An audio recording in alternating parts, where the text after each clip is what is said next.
자카르타 연합의 아름다운 아침입니다. 다 함께 사도신경으로 신앙 고백하겠습니다.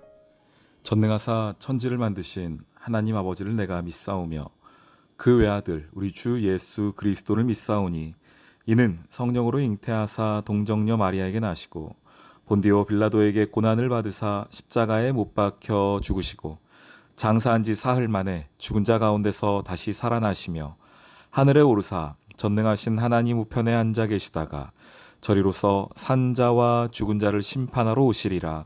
성령을 믿사오며 거룩한 공회와 성도가 서로 교통하는 것과 죄를 사하여 주시는 것과 몸이 다시 사는 것과 영원히 사는 것을 믿사옵나이다. 아멘.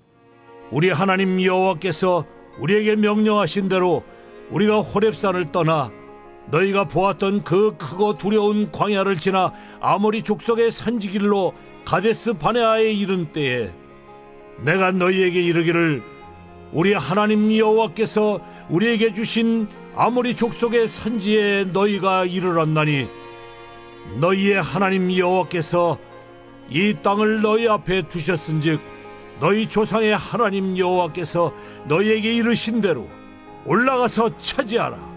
두려워하지 말라, 주저하지 말라 한즉 너희가 다 내 앞으로 나와 말하기를 우리가 사람을 우리보다 먼저 보내어 우리를 위하여 그 땅을 정탐하고 어느 길로 올라가야 할 것과 어느 성읍으로 들어가야 할 것을 우리에게 알리게 하자 하기에 내가 그 말을 좋게 여겨 너희 중 각 지파에서 한 사람씩 12를 택하매 그들이 돌이켜 산지에 올라 에스골 골짜기에 이르러 그곳을 정탐하고 그 땅의 열매를 손에 가지고 우리에게로 돌아와서 우리에게 말하여 이르되 우리의 하나님 여호와께서 우리에게 주시는 땅이 좋더라 하였느니라. 그러나 너희가 올라가기를 원하지 아니하고 너희의 하나님 여호와의 명령을 거역하여 장막 중에서 원망하여 이르기를 여호와께서 우리를 미워하심으로 아모리 족속의 손에 넘겨 멸하시려고 우리를 애굽 땅에서 인도하여 내셨도다. 우리가 어디로 가랴?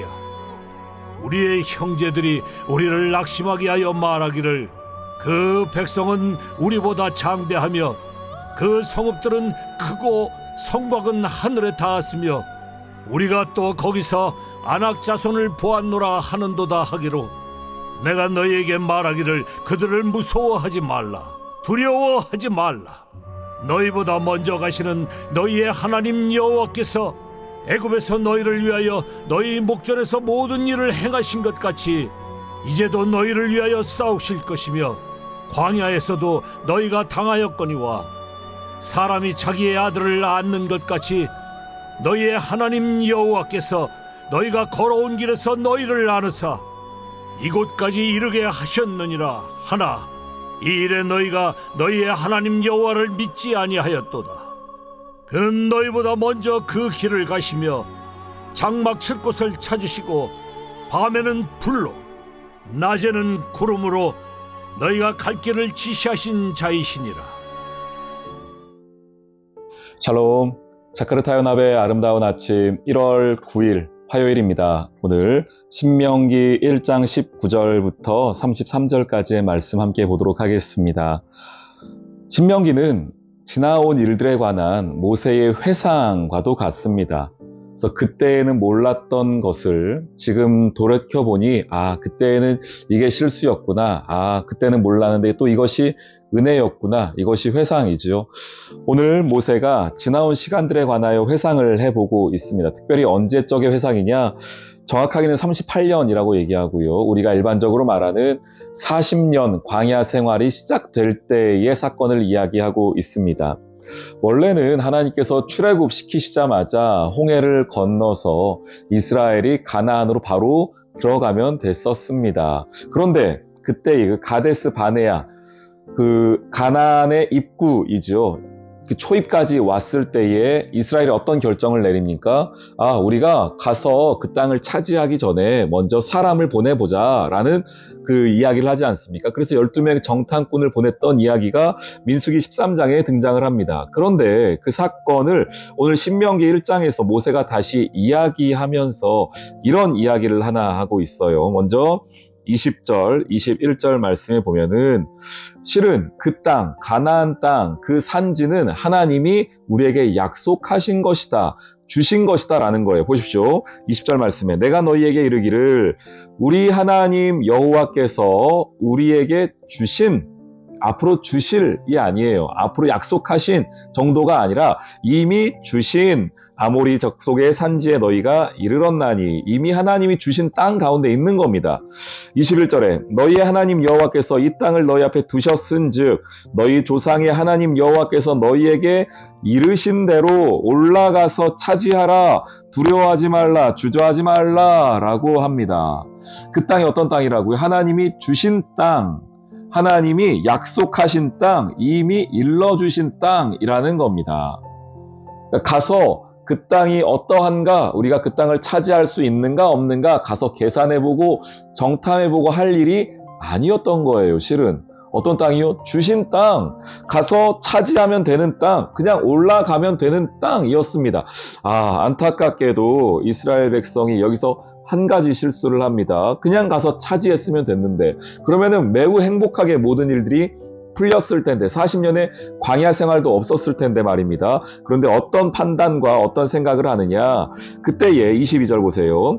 너희가 다 내 앞으로 나와 말하기를 우리가 사람을 우리보다 먼저 보내어 우리를 위하여 그 땅을 정탐하고 어느 길로 올라가야 할 것과 어느 성읍으로 들어야 할 것을 우리에게 알리게 하자. 지금 정탐꾼 보내자는 겁니다. 이 판단이 잘못된 판단입니까? 아니죠. 잘못된 판단은 아니에요. 사람으로서 충분히 할 수 있는 판단입니다. 처음 가는 길이고, 또한 지금 많은 우리 백성들, 국민들이 함께 가는 길인데 자칫 잘못하다가 혹시 어려움을 당할 수도 있으니 우리 속담에 돌다리도 두들겨보고 건너야 하는 것이니 하나님이 그렇게 하라고 하셨으나 그래도 사람을 보냅시다 라는 겁니다. 그런데 여기에는 단순히 그들의 그러한 걱정만이 있는 것이 아니었어요. 실은 불신이 들어있었습니다. 어떻게 할 수 있는가? 보세요. 22절 다시 한번 보시면 사람을 보내자라고 하죠. 그런데 우리가 사람을 우리보다 먼저 보내서 우리를 위하여 그 땅을 정탐하고 우리에게 알리게 하자라는 거예요. 여기서 제가 주목해 본 것은 우리라는 말이었습니다. 우리를 위하여 우리에게 알리게 하자. 실은 이 역할은 누가 하는 겁니까? 하나님께서 이스라엘 백성을 위하여 하나님께서 이스라엘 백성에게 알려주시는 거예요. 또한 이미 그렇게 하셨고요. 출애굽할 때에 그 일들을 경험했습니다. 10가지 재앙을 경험했어요. 홍해를 지나왔습니다. 그럼에도 불구하고 이 사람들이 그렇게 이야기하는 겁니다. 우리를 위하여서 다른 무언가가 필요하다라는 불신입니다. 하나님으로는 부족하다는 겁니다. 하나님이 말씀하시긴 했는데, 주셨다라고는 말했는데 그것만으로는 완전하지 않으니 우리가 해볼 수 있는 그 일 해보자, 우리가 사람 보내보자 라고 이야기한 것입니다. 불신의 마음입니다. 사람들이 이렇게 이야기할 수 있죠. 또 백성들이 이렇게 이야기할 수 있습니다. 그런데 모세가 이 이야기 듣고 잘 판단했으면 좋았을 텐데요. 안타깝게도 모세가 이렇게 판단을 합니다. 23절에 내가 그 말을 좋게 여겨. 문제가 여기서부터 이제 커지기 시작해요. 백성들은 그렇게 말할 수 있죠. 모세 선생님, 우리 사람을 보내서 우리를 위해서 확실하게 우리 돌다리 두들겨보고 건넙시다. 우리를 위해서 그 길을 정확하게 안내하고 정확하게 정보를 가지고 갑시다. 이렇게 얘기했을 때에 모세가 아니다. 하나님이 우리에게 주신 땅이다. 이미 약속하신 땅이다. 우리는 그냥 가면 된다라고 말하면 됐을 텐데 모세가 어떻게 했다고요? 사람들의 그 말을 좋게 여겼다는 겁니다. 그 말이 그럴듯해 보였다는 거예요. 합리적으로 생각이 되어졌다는 겁니다. 여러분, 하나님께서 비합리적인 분은 아니십니다. 하나님도 충분히 합리적인 분이시고요. 하나님도 충분히 이 세상의 법칙을 많이 따라주세요. 질서를 따라주십니다. 그런데 정말로 하나님께서 우리 삶에 일하실 때 보면은요, 합리, 혹은 뭐 이성적 판단 이런 것들을 뛰어넘어서 초자연적으로 일하실 때가 있어요. 우린 그것을 믿음이라고 합니다. 우리가 믿음이 있는 사람들이죠. 믿음의 사람들입니다. 그런데 가끔씩은 사람들의 말이 그럴듯해 보일 때가 있어요. 세상의 소리가 좋게 여겨질 때가 있습니다. 여러분, 그때 기도하시고 판단하셔야 됩니다. 하나님, 세상의 이야기들이 이렇게 그럴듯하게 제 귀에 들려옵니다. 그리고 하나님께서는 이렇게 하라고 이미 저에게 말씀해 주신 것도 있습니다. 저에게 먼저 보여주셨고 소망을 주셨고 비전을 주셨습니다. 그런데도 불구하고 세상에서는 야, 그거보다는 이렇게 하는 게 더 낫지 않겠어? 야, 그것보다는 이게 세상의 방법이고 합리적인 방법이야 라고 말하는 좋게 여길 만한 어떤 이야기들이 우리에게 들려올 때가 있습니다. 여러분, 그때 기도하셔야 돼요. 하나님, 어떤 길이 맞습니까? 또 내가 하나님의 길을 선택하게 해주십시오 라고 여러분 기도하셔야 됩니다. 안타깝게도 모세가 그걸 그렇게 좋게 여기고 나서 기도하지 않더라고요. 그리고 그 사람들 말대로 사람 12명을 뽑아서 보냈습니다. 보내서 우리가 아는 그 이야기들이 쭉 진행이 돼요. 그렇게 합리적이다, 사람들의 뜻에 따라서, 사람들의 소리에 따라서 좋게 여겨서 일이 진행돼가지고 결과가 좋으면 모르겠는데 그 결과가 어떻게 납니까? 27절 보세요. 장막 중에 원망이 넘치게 됩니다. 28절에 낙심이 이르게 됩니다. 여러분, 사람의 의견을 따라가고 사람의 생각을 따라가면 결국 마지막에 남는 것은 원망과 낙심뿐입니다. 잊지 마십시오. 그게 그럴듯해 보여도요, 그게 좋게 여겨질 만큼 그 이야기가 합리적인 것처럼 생각되더라도 사람의 길의 마지막은, 사람의 방법의 마지막은 원망과 낙심뿐입니다. 오늘 하루를 살아가는 귀한 성도님들, 여러분의 삶의 자리 가운데 하나님이 말씀해 주신 무엇이 있으신가요? 또 그것을 가지고 붙잡고 살고 계십니까?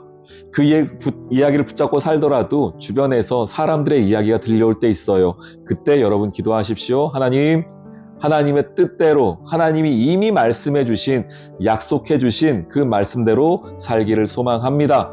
기도하며 오늘 이 하루를 승리하는 우리 성도들의 삶이 되시길 주님의 이름으로 축원합니다. 아멘. 오늘의 기도.